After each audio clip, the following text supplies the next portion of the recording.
It's definitely no secret that Punch-Out Wii and Punch-Out in general has affected my channel and basically my life after 2019 when I entered my speedrunning phase.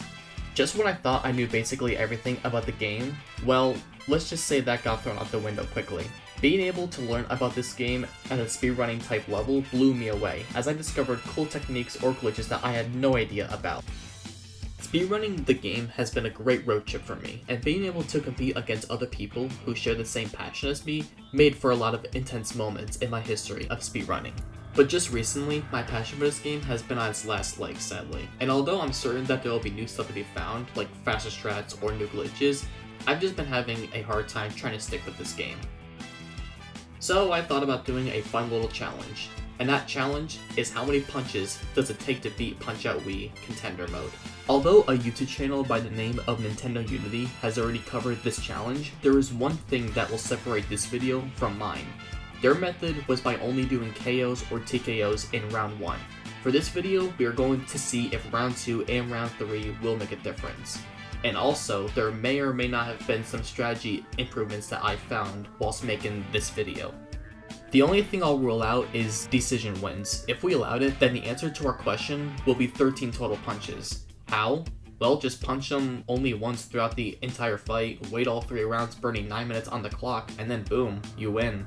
That's pretty lame, and I'm pretty sure no one would want to sit through all that. So with the rules I have listed, let's go through all 13 of the contender fights and see how many punches it takes to beat Punch-Out Wii Contender Mode.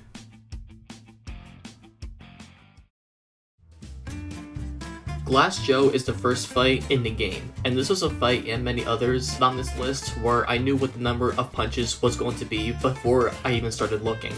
His taunt is the key in order to beat him in the minimum amount of punches.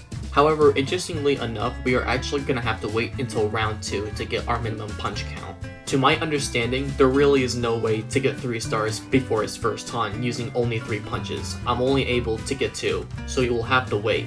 I grab a 3rd star later into the fight after his first taunt, and then I wait out the clock to go into round 2. Going into round 2, he'll then perform his taunt, in which we'll use a 3-star punch, and then that will send him down in just 4 punches.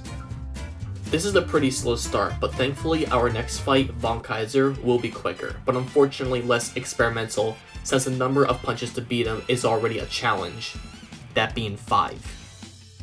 For anyone who has done these exposition challenges, then you're probably aware of this one challenge where you have to KO him using only 5 punches. The strategy for this challenge is to just grab 3 stars using only 3 punches, hit him once for stun, then let him do his taunt, and then send him down with your 3-star punch.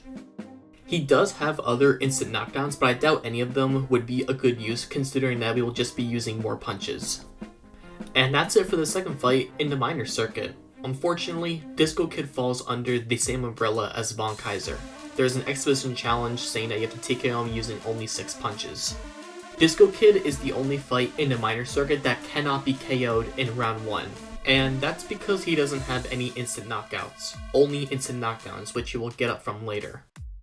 If you have done this exposition challenge, then you'll know what to do here. Get a star from either an attack or taunt, and then use that single star punch on one of his 2 taunts he will perform. Repeat this for his 2nd and 3rd knockdowns, and we just beat Disco Kid in 6 punches. Yeah, this has been pretty boring so far, since we've already been having challenges literally do the work for us. The champion of the minor circuit, King Hippo, is our next fight, and this is the first contender fight on the list where I had no idea what to do. You know, on one hand, I'm glad there's no exposition challenge to just give it away, but this is the one fight in the minor circuit that is going to be a struggle to figure out. What I did first thing was actually look at Nintendo Unity's strategy to see what they did and maybe make any modifications to it. I normally don't like to do this, but the biggest concern I had going into this fight is the amount of HP Hippo has. His instant knockout doesn't come until later, when he reaches half of his health. Nintendo Unity did a 3-star punch and then a 2-star punch to get Hippo's health halfway, and then countered both of the Hippo hugs to send him down. This seemed like a pretty good strategy, and when looking at it, I didn't think there would be a way to lower it. But then I remembered something, and if this idea worked, then Hippo can be beaten in possibly 8 punches. Let's take a look. So countering his Hippo hug isn't the only way to knock him down. A single star punch after ducking his Hippo hug also does the trick. And it turns out that using a total of 2 2-star punches does get his health close to halfway. In total, we use 6 punches, and it looks like punching him once while earning a star will cause him to go into his Hippo hug, right?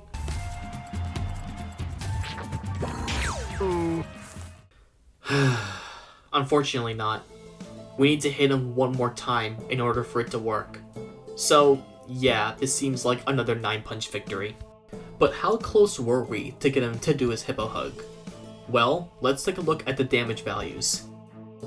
King Hippo actually has a total of 250 HP, which means in order for him to do his Hippo hug, he needs at least less than 125 health. However, since King Hippo only has 127 HP left, we need to hit him one more time for an extra 3 damage in order for him to do his Hippo hug, and then we can use a star punch to send him down in another 9-punch victory. I was so annoyed, as I was certain that Hippo's health looked halfway enough to the point where he would perform his Hippo hug, but this 2 HP situation is what caused the difference between a 9-punch victory and an 8-punch victory. Such a shame. Oh, and for anyone wondering, single star punches are a big waste of time and they don't seem to change anything. Before we move into the major circuit, let's do a quick recap on the 4 fights we covered. Glass Joe took 4 punches, and that being the only fight where we actually went into round 2. And thanks to the Expedition challenges, Kaiser took 5 and Disco took 6. And Hippo, unfortunately, still takes 9 punches to be defeated and not 8 like I previously theorized. Alright, on to the major circuit. The next fight is Piston Hondo, and he's got a lot of instant knockdowns that we can use to our advantage. His Hondo Rush might look scary, but it has a huge weakness, where punching him before he attacks you will send him down. You can do this with a normal punch, or you can use a 3-star punch in which that will knock him down instantly. He'll perform it once at the 2-minute mark, and he'll perform it a second time at the 1-minute mark. From the info we have here, it seems to be that we're going to have to use a 3-star punch on his Hondo Rush, since he only performs it twice in a single round. Well, what if I told you that he can actually perform it 3 times total in 1 round? The rush attacks are timer based, but there's some opponents in this game that will perform their timer moves in a scripted pattern. So in this case, when he gets up from his second knockdown, he's automatically scripted to do his Hondo Rush no matter what the timer is. So with that, we can counter the first 2 Hondo Rushes with only 2 punches, and his third one will come out automatically, and we can win by TKO in just 3 punches. So far, this is the lowest punch count we've seen, and it's gonna be hard to find a fight where we can beat them in just 1 punch, let alone 2. Bear Hugger is the next fight, and going into it, we already have a lot of combinations we can try. The reason I say this is because Bear Hugger has the most instant knockdowns, not just in the Contender Mode, but in the entire game as well. Unfortunately, despite the knockdown variety, they all lead to the exact same outcome. You can earn a star from pretty much any move he does, and then use it later on one of his taunts to send him down.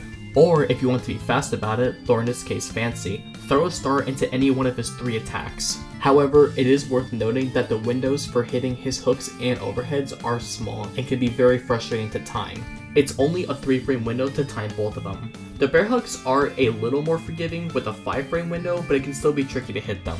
This strategy is actually used in the speedrun for this game, and it's required to get the fastest possible time for Bear Hugger. The only thing we rule out here for this challenge are the punches that we throw that get blocked by Bear Hugger. If you are against going for these instant knockdowns, then you can always go back to star punching his taunt, since the window is over 20 plus frames. You can also star punch his Let's Dance taunt, although that one has 2 different windows because he has a 27 frame gap in between them, meaning it is possible for the star to miss if you time it within that 27 frame gap. You'll have to time it on the first 17 frames or the last 18 frames. A huge thanks to Zallard1 for helping me get this info. So with the info we have, we are able to beat Bear Hugger in only 6 punches. This can be done in a variety of ways. It all just comes down to which move you want to earn a star off of and what move you want to use that star for the instant knockdown. And because Bear Hugger has no instant knockouts, I'm fairly certain that this number will not go any lower. Next up is Great Tiger, and okay, yeah, let's not waste any time. So do you remember how Von Kaiser and Disco Kid had those Expedition challenges where you have to beat them in a number of punches? Well, Great Tiger is no different. His magic rush attack can be countered with a single punch, and this will send him down instantly. This attack is scripted into a pattern, and it does not come out on a timer like Piston Hondo's rushes. Here's a graph showing his pattern for phases 1, 2, and 3 of the fight. Great Tiger does not have any instant knockouts, and countering his magic rush is the only instant knockdown he has. So just like with Hondo, we can just counter his magic rush attack 3 times total, and we have ourselves another 3-punch TKO victory. For very obvious reasons, there wasn't much to talk about with Great Tiger. The last fight in the major circuit, however, is going to be pretty challenging to figure out the lowest punch count. Let's say hello to Don Flamenco. This fight is very interesting, and that's because Don will sometimes not attack you unless you attack him. He does have some instant knockdowns, but trying to get those with the fewest amount of punches is going to be tricky. But there is one thing for sure, a 3-star punch at the end of his Rose Flurry will probably not benefit us considering he doesn't perform it 3 times in 1 round. And it's not like Hondo where he'll be scripted to do his signature move upon a 3rd getup. Does this mean that we might go into round 2 or round 3 as we did with Glass Joe? Well, no, not yet, we have another solution. The instant KO that involves the loop of a delayed face jab and a delayed gut will most likely be the solution to get the minimum amount of punches. So as a starter, I looked at Nintendo Unity's strategy and their total punches seems to have been 22. With that number in mind, I wanted to see if the speedrun strategy would decrease the punch count. And it does. Using the speedrun strategy that gets a time of 1774, we were able to succeed with 19 punches. But something didn't feel right. 19 just seemed way too high of a number. So then I had the idea to use a 2-star punch at the end of phase 1 instead of a 1-star, and it seems that by doing that, we've only saved 2 punches. So instead of a 2-star, I tried a 3-star at the end, and now we've brought it down to 15 total punches. But even then, this still seems too high. Of course, most of it does come from the loop in order to get the KO, but another problem is that we're also wasting punches by provoking him into attacking us. Now you might think, well Nolan, why don't you try earning a star off of the uppercuts that come out without provoking him? And I heard you loud and clear, that was my first guess. But then I ran into a problem. Put simply, there's no star window. What I mean by that is that it's literally impossible to earn stars off of these uppercuts. And for anybody claiming they did, well, they're lying. So is 15 punches the limit for Don? No, in fact, I had another idea that could potentially save around 2 punches. Remember the Rose Flurries I mentioned? Well, by dodging left 3 times, you can hit him once for a star, and as we saw right there, we didn't have to provoke him, therefore saving a punch. He'll perform it twice in fact, so that saves another. For the 3rd star, we do have to provoke him once, and then once we do that, we punch him into a loop and use a 3-star punch to knock him down. We end phase 1 with 11 punches, and phase 2 stays the same. Hit him once for a star and then use it to get the KO. We just beat Don in 13 punches, and for anybody wondering, we can't use the 3-star punch earlier otherwise he won't go down, so saving a Don loop would be pointless here. And even if you could save it, I'm not sure if the KO would even be possible since you have to hit him more than 7 times. I do wish there was a way to earn a 3rd star without provoking him whilst also starting the loop because in theory you could bring it down to 12. But as we saw earlier, we can't counter them, so there doesn't seem to be a way. There actually is a way. So I really thought 13 would be the limit since you can't earn stars off of these uppercuts. Plus, we need to provoke him once for a 3rd star since we can't start the loop without it. But, there is one final thing we can take advantage of. The uppercut Don throws if you duck his Rose Flurry 3 times instead of dodging left. And... Uno, dos, tres. Yeah, we can save another punch. I gotta say though, this is incredibly stupid. Like, why are we able to earn a star off of these uppercuts that we never provoked to begin with, and not the other uppercuts that we also never provoked? The only kind of explanation I can think of is that maybe it's a different attack, but it's just coded differently. The speed of it is the only reason why I think that might be the case, but even then, it's so stupid how these uppercuts work. His Welcome Back Tango uppercut can also be countered, so that just makes it even more stupid to me. Okay, so to clarify, we need to go into round 2 since he doesn't perform his Rose Flurry 3 times in one round. We earn a star twice off of the 2 Rose Flurries in round 1. We then go into round 2 and instead of dodging left, we need to duck his 3 hooks. Doing this will cause Don to throw an uppercut, and unlike the other uppercuts that didn't work, this one does have a star window and it allows us to start the loop. From here, we then perform it like the other 20 something strategies we covered and we can knock down Don in 10 punches for phase 1. Phase 2 stays the same, and after so much careful looking, we can beat Don Flamenco in 12 punches. It might still be a double-digit number, but the fact that we were able to get rid of 10 extra punches is something to be very happy about. I did look into the fight a little bit more after finding that 12-punch victory, but I really couldn't find anything else. Before we head into the World Circuit, let's recap again. Hondo only took 3 punches to be beaten, Bear took 6, Tiger also took 3, with the situation being similar to Hondo, and after so much hard looking, Don took 12 punches total. Okay, only 5 fights to go, and next up is Aran Ryan.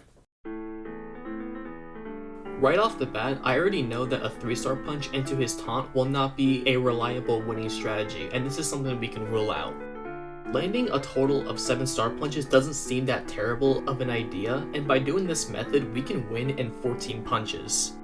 That doesn't seem too bad, however there is one other instant knockout that we can use and maybe go under 14 punches. A 3-star punch after blocking his headbutt. So with that in mind, the idea here is that we want to get to phase 2 of the fight with 3 stars in your inventory. Therefore, upon get up, he'll perform his headbutt attack which requires you to block within an 11 frame window and then use a 3-star punch to send him down. So what I did was gather 3 stars off of taunts or uppercuts and then use it once he was in a position to get hit. That's 4 punches so far. Then I gathered 3 stars again, and instead of using them, we're going to hold onto them and then wait until phase 2 of the fight. For the rest of phase 1, I just send him down using normal punches, considering it's the only thing we can do. We are now at 10 punches total. As for phase 2, well, like I said earlier, we only have to block his headbutt and then use a 3-star punch, which sends him down for a KO. We just beat Aran Ryan in 11 punches total, and if I'm being honest, I was still not satisfied. I've been trying to look at many different routes, like maybe using a 2-star punch instead for phase 1, but there doesn't seem to be anything. I even tried using the same method I did for Hippo, where I looked at his total HP and then tried to calculate something using max normal damage and star damage, but no dice. So 11 punches will have to stay.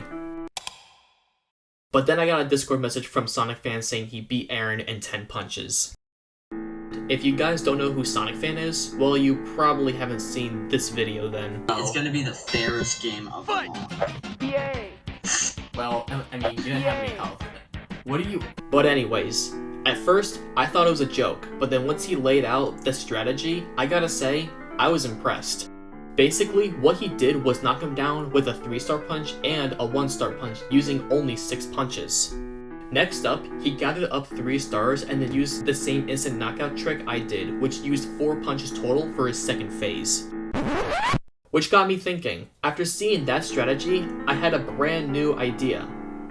And apparently Sonic had that same idea as well.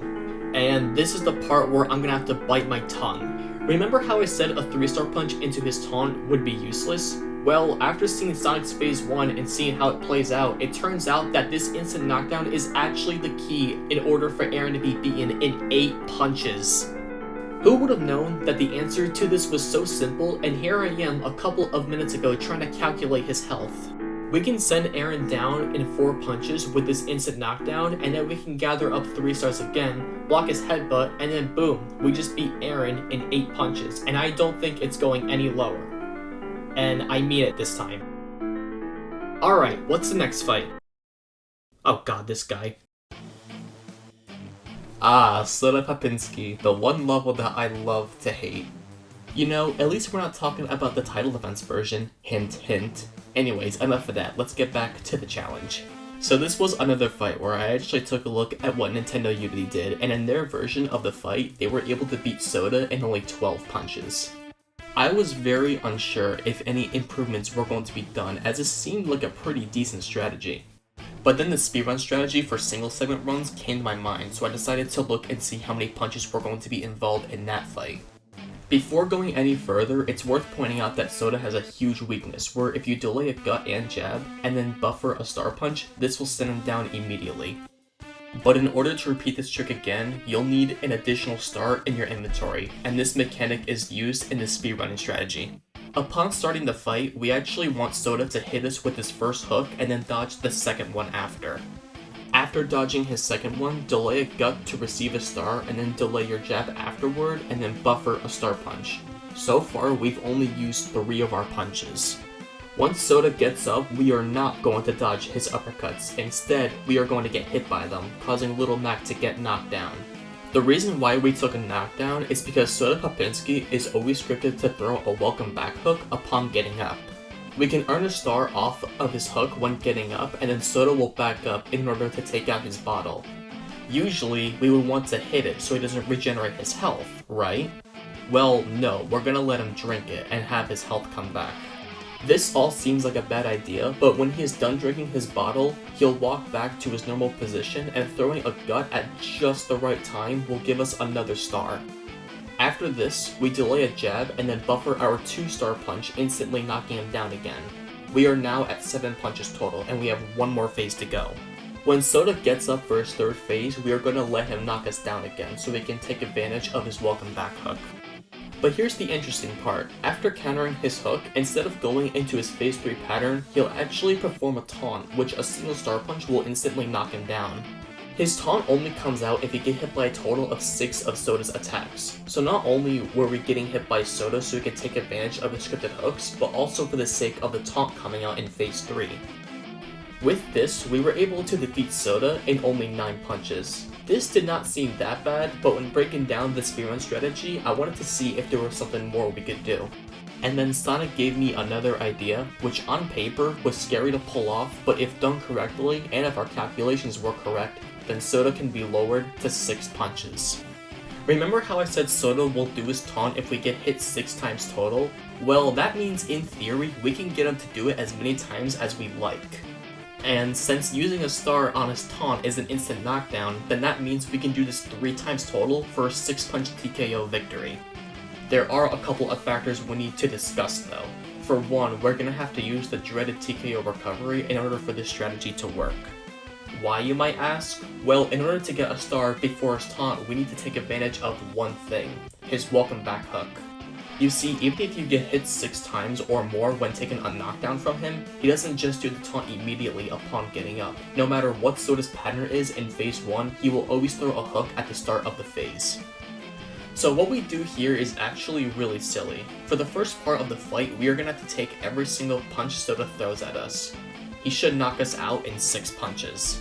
You can probably see where this is going. Then, upon getting up, we can earn a star off of his welcome back hook, and because we got hit 6 times before, he will do his taunt in which we can use a star on it, and that will send him down. Awesome! This means that each phase of the fight can be done in 2 punches, with the only downside being that we need a TKO recovery for the 3rd phase of the fight. However, there is more to do than this. In fact, the biggest obstacle standing in our way is Little Mac's health. You see, when getting up from the first knockdown, it's worth noting that we don't have enough health to take another set of 6 hits for the second knockdown. Mashing while Soda is down will help, but you'll be cutting it close. What I mean by that is Soda's strength damage is different with every punch. Soda's left hook does the least amount of damage to Little Mac. His sidestepping hooks also deal low damage, but his uppercuts is what's concerning. Meaning that if we don't have enough health to take 6 hits from all various attacks, this means you're gonna have to dodge his strong attacks and then get hit by his weaker ones in order to guarantee yourself getting hit 6 times and then to have his 6th hit be a Little Mac knockdown. This might sound bad and it almost seems like you have to mash very fast for every knockdown Soda takes, but there is another way to get more health back and it's not even that hard. Getting up on a 9 count will give you more health back than before. You may not get a full bar, but at least you can get close enough to it. Combine that with mashing for more health, we can safely say that you should have enough health to be able to get hit 6 times total for Little Mac to get knocked down. If you really want to be safe about it, you can still avoid his high damage uppercuts and only get hit by his 2 low damage hooks. However, you must make sure that you get knocked down on his 6th punch. Otherwise, it won't work. So with that in mind, we can take down phases 1 and 2 in 4 punches. As for the third phase, well, like I said earlier, you'll need a TKO recovery, otherwise there's no way for him to throw a welcome back hook and a taunt like before. I sadly do not know the exact odds for a TKO recovery, but if I had to estimate, a TKO recovery should be somewhere between 20 to 30%, but even then, I'm not holding my breath on that. So with all that damage calculation and TKO recovery nonsense out of the way, we can beat Soda in 6 punches. It's just unfortunate that it uses the random TKO recovery. We did find a 7-punch strategy that avoids a TKO recovery hours later, but obviously that's 1 extra punch and it's pretty much irrelevant. So yeah, this is the first fight that unfortunately uses a random TKO recovery. But little did I know that you don't actually need it. So I was thinking about this way too much, but there actually is a workaround to get 6 punches without this stupid recovery mechanic. But it requires being knocked down and earning a star just before the time runs out so we can go into round 2. Once we go into round 2, he'll immediately perform his taunt because of the 6 punches we got hit by in the previous round. Now you might think this may not matter since it's pretty much doing the round 1 strategy but just being carried over into round 2. But get this, because of our opening here into round 2, this means we have the head start over Soda and we don't have to worry about a TKO recovery. And unlike title defense, Little Mac can survive more than 3 knockdowns in the Contender Mode, so by having this being carried over into round 2 saves a random element. This is pretty much the equivalent of starting the fight fresh with a star in your inventory and him doing his taunt immediately. Not gonna lie, it feels really good to remove that RNG element and we can beat Soda in 6 punches with no randomness. Alright, on to Bald Bull, the third last fight in the Contender Mode. Spoiling this now, this is probably the least interesting fight in the World Circuit to cover, but I'll do my best to make it not boring like Tiger, Kaiser, and Joe. Before going into the fight, I had a feeling that the bull charges he performs were going to be a critical advantage for the sake of this challenge. And well, I was correct, but my thought process behind it was not correct. Let me explain. My strategy going into this was to actually counter every single bull charge in this fight.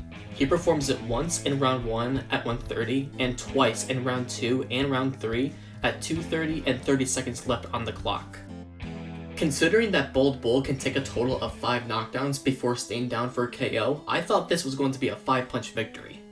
But then I realized that I completely overlooked something yet again, and that something is an instant knockout that can be performed in round 1. You see, Bald Bull has an instant knockout where if you don't get hit once throughout the fight, a 3-star punch into his bull charge will set him down for a KO. This means we can beat Bald Bull in 4 punches instead of 5 like I previously discussed. The only thing to take note here really is trying to earn the stars.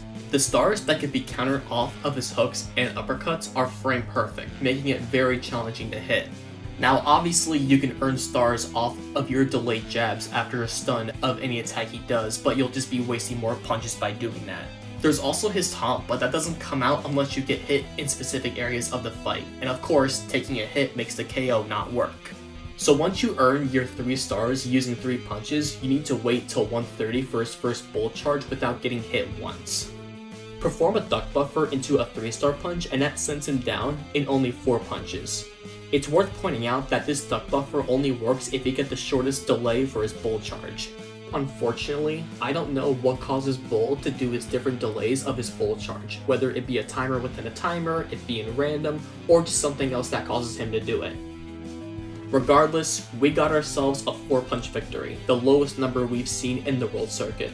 But be ready, because our next fight, Super Macho Man, might just have the highest punch count. This is the one fight going into the World Circuit that I was the most nervous about, and that's because Macho doesn't have a lot of opportunities for instant knockouts. The instant knockdowns he does have don't come until after his second knockdown, which is his 3rd phase. You see, Macho has this one attack called the Super Macho Clothesline, or Triple Clothesline for short, where he'll perform a total of 3 spin punches in which you duck 3 times. However, if you duck twice and then use a star punch for his last spin, it will instantly knock him down. Do this with a 3-star punch and he'll be KO'd and won't get back up.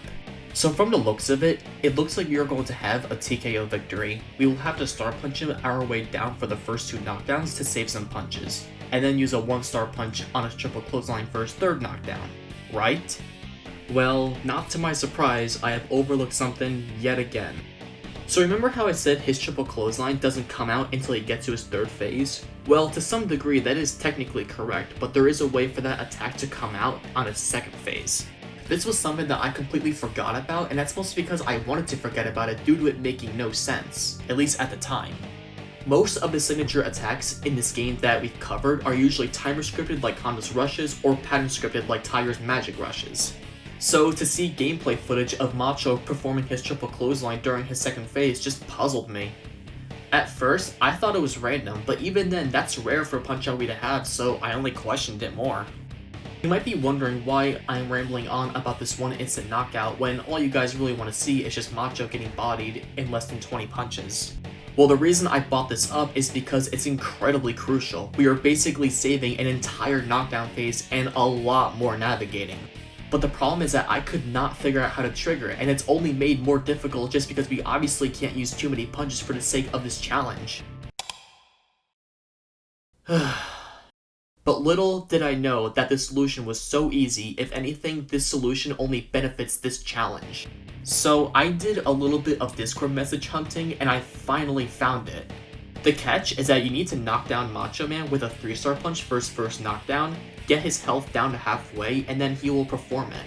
Yeah, it really was that simple. We've seen signature moves come out on timers or scripted patterns, but to see this being triggered by knocking him down with a 3-star punch for his first knockdown is very interesting, to say the least. Alright, now that we got that so-called mystery out of the way, let's look at our strategy. Beginning the fight, I dodge every single fast uppercut he does since you can't earn stars off of it without wasting punches. Instead, I earn stars off of his delayed uppercuts by delaying my punch long enough. I grab 1 star and I use it immediately so we can set up our 3-star knockdown. I then grab 3 more stars off of his delayed uppercuts and taunts and I knock Macho down with a 3-star punch. Then, upon him getting up, I earn and use my next star so he can get his health close to halfway. Since Macho has 120 HP total, he needs to have 60 or less health in order for him to perform it.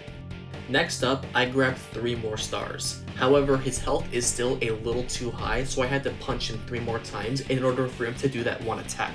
I duck twice, and then we use a 3-star punch to send him down in just 15 punches. For anybody wondering, he only does that attack the one time in his 2nd phase. I thought for sure that maybe there could be some trickery to it, like maybe he'll secretly perform it again in round 2 or round 3, therefore maybe saving some punches by doing a 2-star at the start of phase 2, but that doesn't seem to be the case. We need to deal the extra damage in order for Macho to go into his attack, and unlike the Dawn fight where we had some potential saves, this one is very limited, so we might have to just accept this number and move on from here. For anybody wondering, we have used a total of 81 punches, and we only have 1 more fight to go. 90 or less punches possible? Well, let's find out. We are now at the final fight in the World Circuit, Mr. Sandman, and this is a fight where I had 2 paths in my head. One path would be a TKO victory in round 1, and the other path would be a KO or TKO in rounds 2 or 3. Let's break it down. Sandman doesn't have that many instant knockdowns, or at least instant knockdowns that don't involve some weird speedrunning tactic. He has 0 instant knockouts, so he can't be KO'd in round 1. His Dreamland Express attacks is what's going to help us for this challenge. He performs it twice in every round at 1:30 and 30 seconds left on the clock. But just like with Hondo, his signature move is always scripted to come out after his 2nd knockdown. So that means we can get the Dreamland Express attack to come out 3 times in round 1. So what I did was grab a star off of any attack he does and then wait for the timer to hit 1:30 or lower. The timing of this instant knockdown can be a little tricky though. You see, Sandman can either throw an uppercut or he'll taunt you with a boo. It doesn't matter which one he does as the star works with either one. But there is a tiny timing difference between the both of them. Now when I say tiny, truth be told, if you are consistent with it and understand how these windows work, then it's nothing to fear over. The one thing you should fear over, however, is doing this all in the time you have. Do you remember when I said how there were 2 paths I can see this fight going? Well, the second path I mentioned was going into round 2 or 3. The reason I thought this is because of his second Dreamland Express coming out with only 30 seconds left on the clock. And it is possible that he can be in the middle of an attack when a timer goes over, which can make him perform it a little bit later. Hell, I'm pretty sure you've noticed throughout the entire video that some of these signature moves don't come out when the clock crosses over the certain time. That's because if they're in the middle of an attack, they won't perform it after it is done. That's why, for instance, Don's Rosefloy attack came out at 1:51 instead of 2 minutes like I had listed. Nevertheless, what you did for the first knockdown can be and should be done with the second. Now, as for the third, assuming if you have some time left, he'll go into his final Dreamland Express, and this is the one time you need him to do a boot taunt so you can earn a star off of it. By this point, you're probably wondering what causes him to perform either a boot taunt or an uppercut. Well, get this, these two moves are also timer based, but not like the Dreamland Express patterns or any patterns for that matter. And if I gotta be honest, I don't actually know the exact time in which he would change his pattern, meaning you're just gonna have to hope that you arrive at a certain point in the fight and then hope that Sandman performs a boot taunt first thing. This is exactly why I brought up the whole signature moves not coming out immediately thing. Because these attacks are basically a timer within a timer, the pattern on what he will give you is unknown and way out of your control. After countering the Boo off of his Dreamland Express, you have to star punch him while he's doing his final uppercut. The timing for this is different in comparison to the first two Dreamland Expresses, and if you can get that, then that's it. We just beat the champion of the world circuit and the last fight in the contender mode in only 6 punches. My work here is done. Now, let's take a look at the total amount of punches that it took to beat Punch-Out Week contender mode. With all the information that we have here, adding everything up gives us a total of 87 punches to beat contender mode. Glass Joe, Don Flamenco, and Soda Popinski are the only fights in the game where we went into round 2. Everything else was done in round 1 with either KO or TKO.